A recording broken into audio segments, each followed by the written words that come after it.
తెలంగాణలో El Nino ప్రభావంతో తీవ్ర కరువు పరిస్థితులు నెలకొంటే రేవంత్ ప్రభుత్వం మాత్రం బాధ్యరాహిత్యంగా రాజకీయ కోణంలో వివరిస్తుందని మాజీ మంత్రి జీవన్ రెడ్డి తీవ్రంగా ఆరోపించారు. ప్రాణాహిత జలాలను వాడుకోవాలనే దురదృష్టితో కేసీఆర్ మేడిగడ్డ బ్యారేజ్ నిర్మించారని, ప్రస్తుత సంక్షోభంలో దాని అవసరం స్పష్టంగా కనిపిస్తుందన్నారు.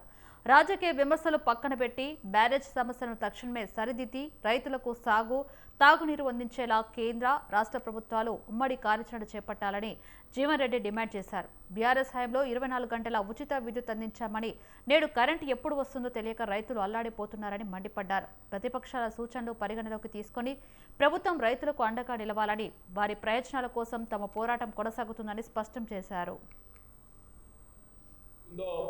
నేను 4 దశాబ్దాల కాలం చూస్తున్నాను. ఎందుకంటే చంద్రబాబు నాయుడు కాలంలో కరువు ఉంటాయి.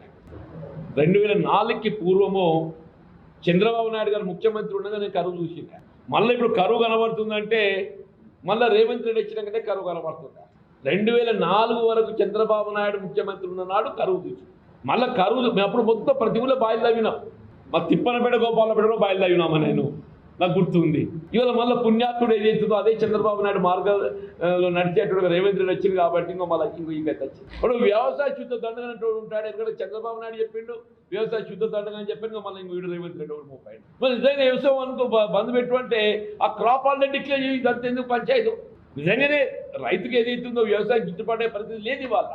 ఇది కాలం తెచ్చిన కరువు కాదు, ఇది రేవంత్ రెడ్డి తెచ్చిన కరువు.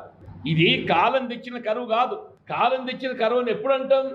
దాన్ని మనం అధిగమించే అవకాశం ఉండి అధిగమించే లేకుంటే అప్పుడు కాలం తెచ్చిన కరువు అనాలి. దాన్ని మనకి ఇక్కడ అధిగమించే అవకాశం ఉండి ప్రభుత్వం ఏదైతుందో రేవంత్ రెడ్డి ఒక కుట్రపూరితంగా వీళ్ళ కన్నెపల్లి పంప్ హౌస్ ఆపరేట్ చేయక ఏదైతుందో తెలంగాణ రాష్ట్రాన్ని కరువులోకి నెట్టుతున్నాడు. కాబట్టి కాలం తెచ్చిన కరువు కాదు, రేవంత్ రెడ్డి తెచ్చిన కరువు అని చెప్పండి. వీళ్ళ ఈ కరువు కూడా ఏదైతుందో నేను 4